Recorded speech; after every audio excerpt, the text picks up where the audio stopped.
Edit audio. Hello, and welcome back to the eVoices podcast. I am your host, Dr. Cassandre Dunbar.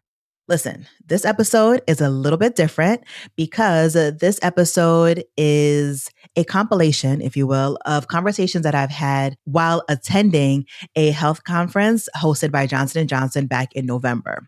So this health conference is called the eVoices Conference, and it is a gathering of health advocates from across the country. I didn't know what to expect, so I just said, you know what, I'm going to go. Why not? So I packed my bags and jetted off to Princeton, New Jersey, where I spent 3 days meeting, collaborating with, and learning from just really incredible, impactful people. So my first day there, I met some folks and I was just like, I have to talk more. After our breakout sessions and things like that, I spent time speaking with 9 different women who are living with various chronic illnesses. Even before speaking to them, I was just so inspired by the amount of compassion that was in the room, the amount of advocacy. And these are people who are living with whatever they advocate for. Each conversation had in common, even though these women are so different, so diverse, different ages, different disease processes, different areas of the country, what ended up being the through line is how did they become advocates? And also, how do they pour back into themselves while advocating for others? And as a little disclaimer, Johnson & Johnson did pay for all the accommodations and the travel, but they have not influenced any of these conversations here. So as always, thank you so much for joining. I am so glad you're here. Be well, sis.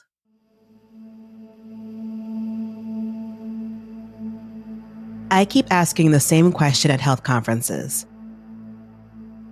How did you become an advocate? And I keep getting the same answer. I didn't. It chose me. 7 years old at a gala, waking from a coma, getting fired for having seizures, diagnosed during a divorce with a 3-year-old and an 8-year-old. This is about the moment your life splits into before and after. This is about being chosen.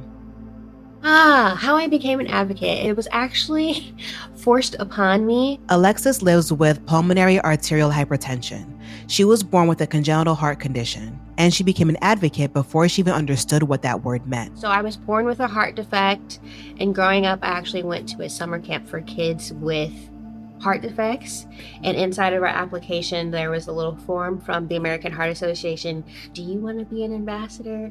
So my mom filled it out for me, and then my local branch, which would be San Francisco, reached out and they were like, hey, would you like to give a speech at our gala? And I was like 7 years old, and I was wow. Yeah, why not? I get to dress up. And that's how my advocacy journey started. 7 years old, before second grade, before you understand what you're agreeing to, before you know that this moment will define your entire life. Alexis's mom prepared her in ways most kids never have to think about. My mom taught me to be able to explain on an actual heart figure exactly what my congenital heart defect was. She told me what medications I was taking so that I would be able to communicate, like with the PE teacher, why I can't play dodgeball because I take anticoagulants. Those are blood thinners. You know, I went to that summer camp for kids with congenital heart defects. I lost friends. Hearing about friends, I'm getting a heart transplant, learning about those facts of life. Blood thinners at recess.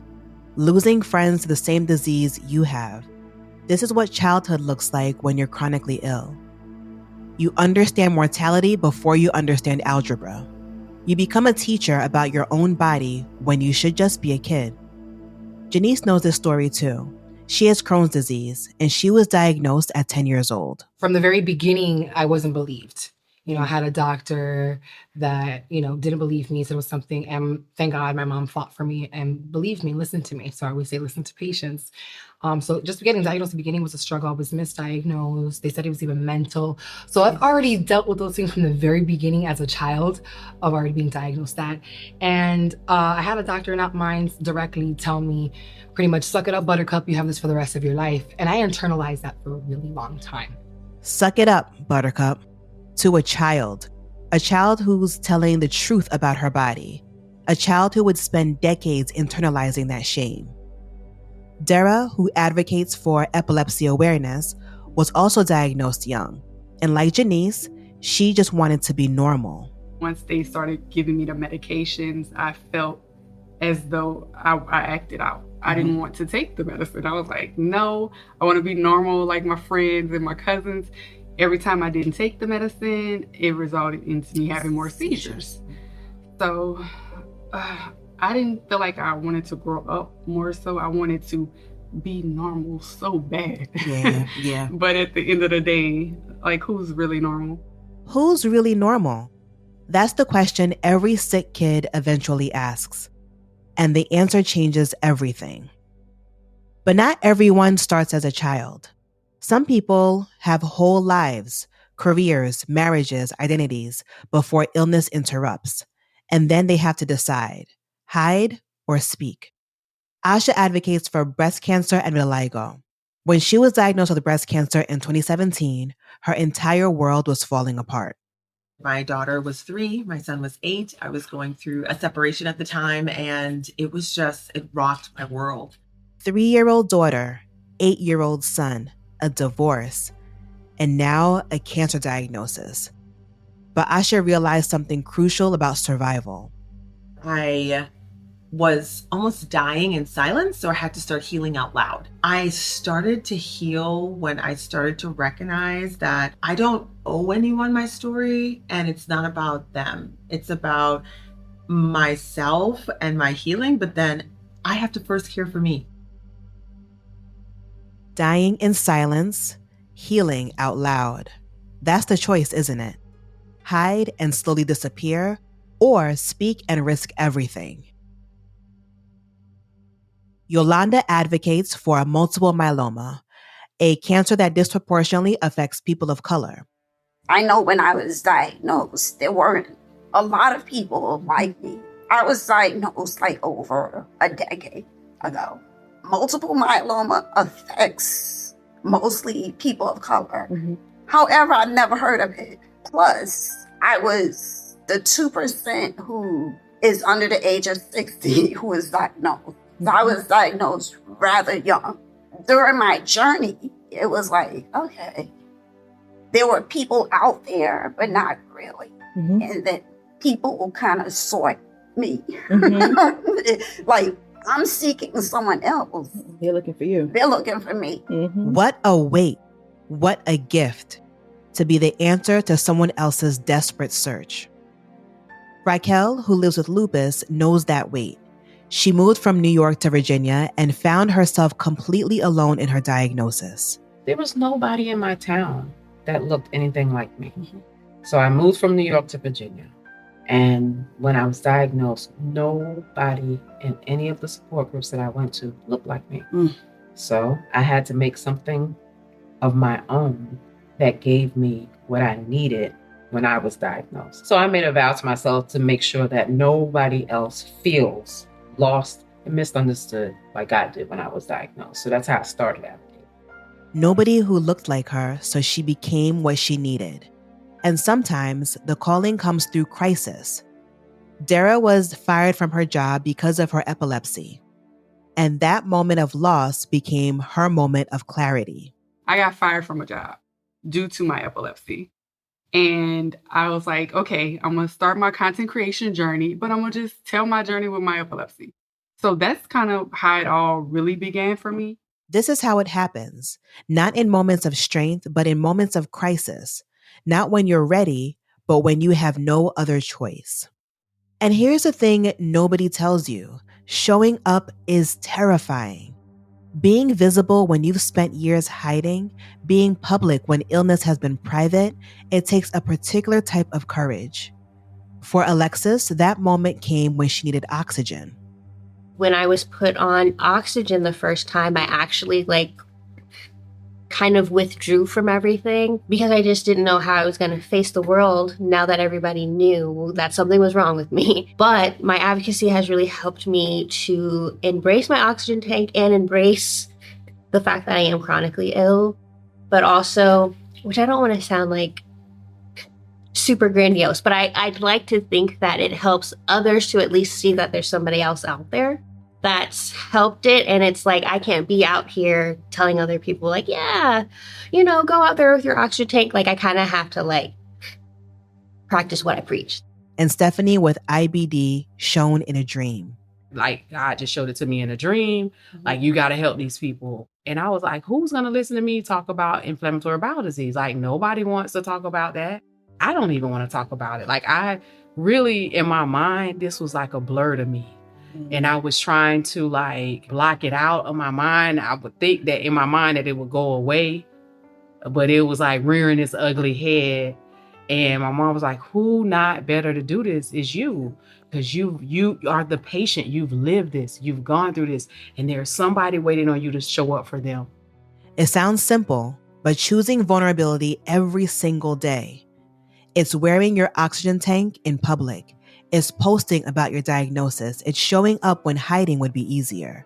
For Janice, visibility meant doing a beauty pageant in a swimsuit while hiding her ostomy bag underneath. After my coma, to prove it to myself, I did another beauty pageant in a swimsuit. I did that, but I also was hiding it. Oh, wow. And now you would see people going out. I would love to model in ostomy.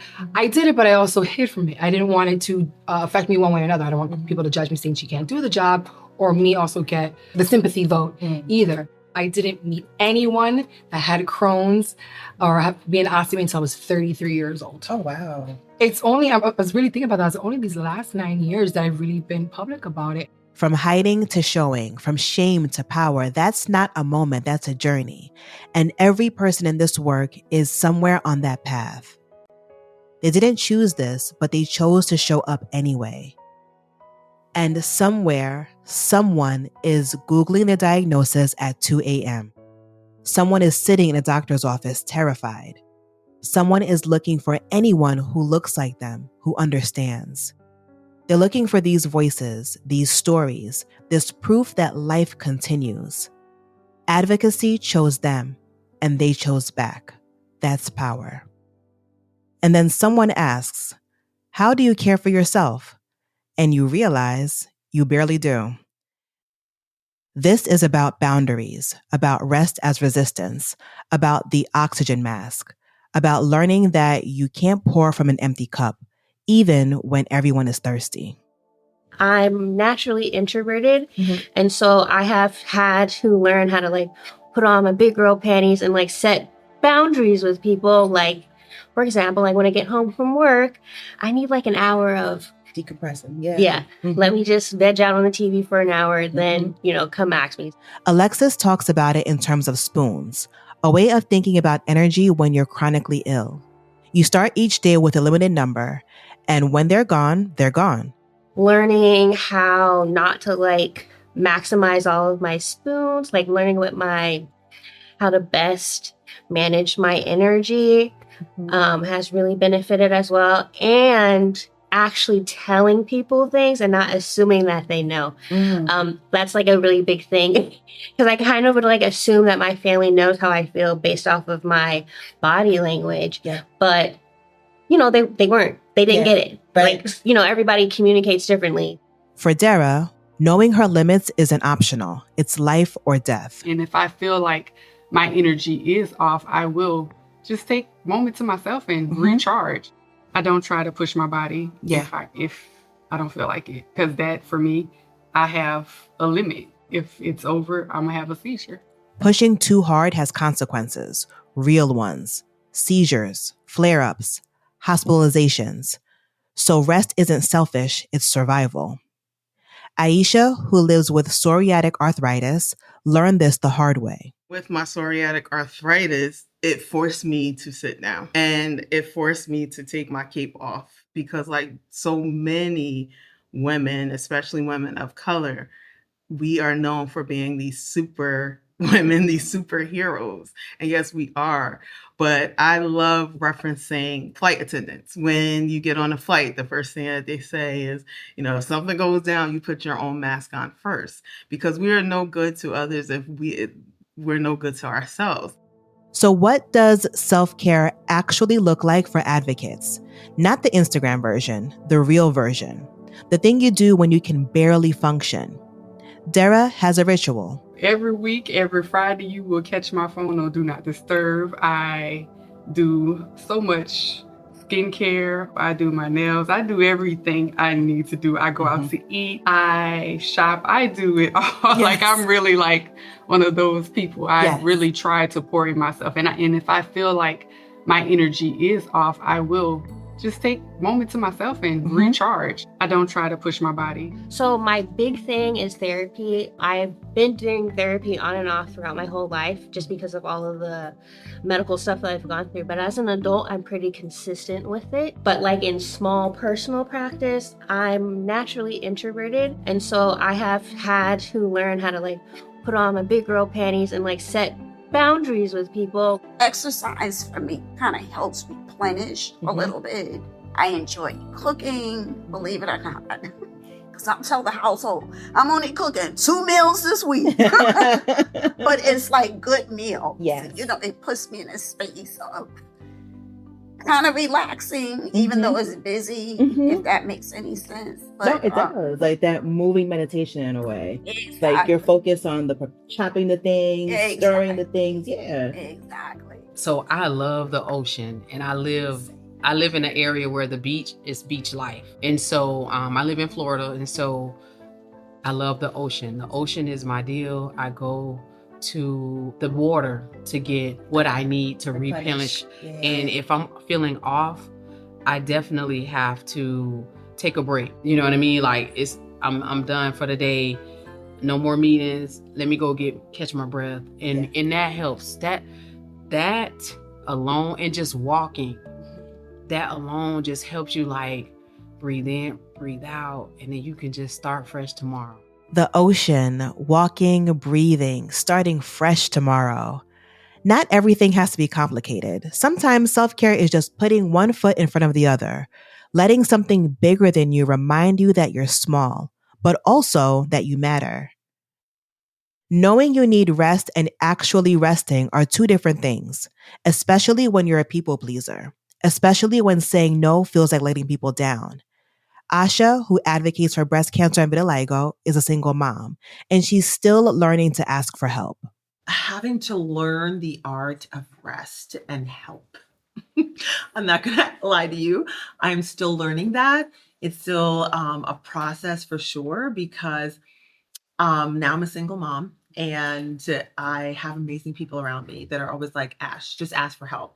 But while I want to help everyone, it's hard to do that. But I realize I'm stealing that gift that I get to have if I don't ask for help. But the art of rest, the art of asking for help is something I'm on an ongoing learning curve, if you say, with that. But it's something that I've had to do.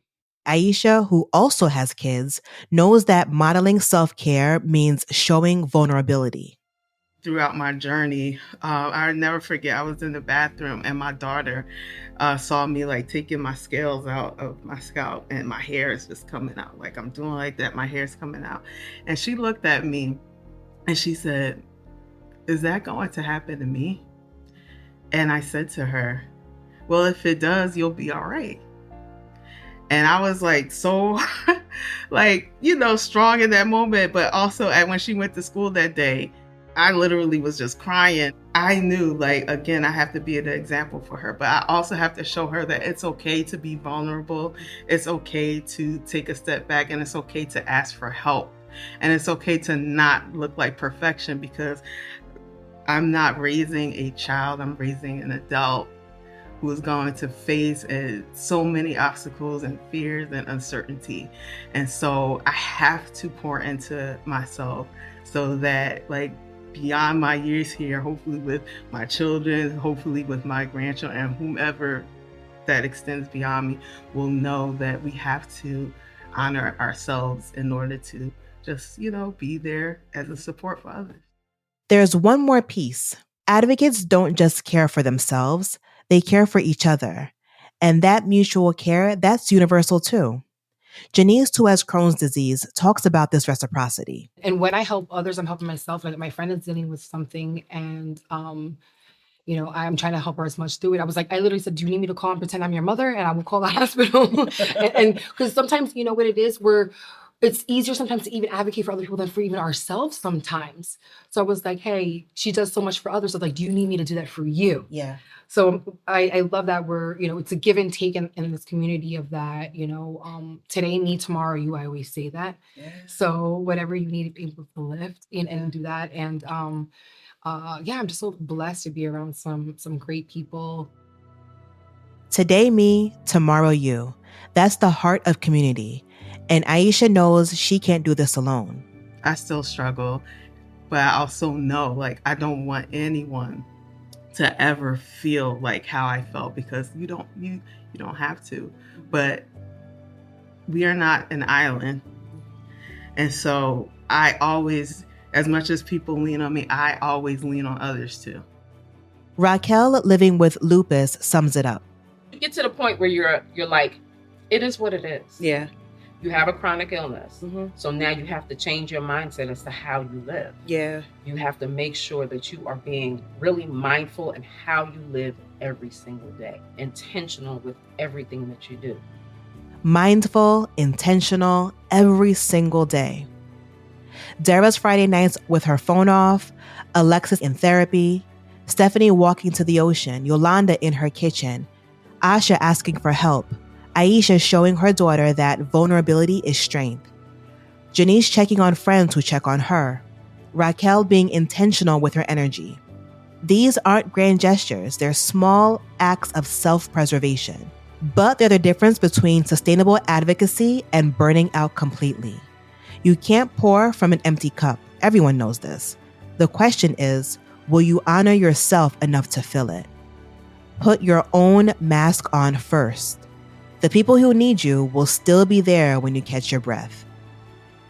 Thank you to Alexis, Asha, Aisha, Dara, Janice, Raquel, Stephanie, and Yolanda for their honesty about the cost of advocacy and the practices that sustain them.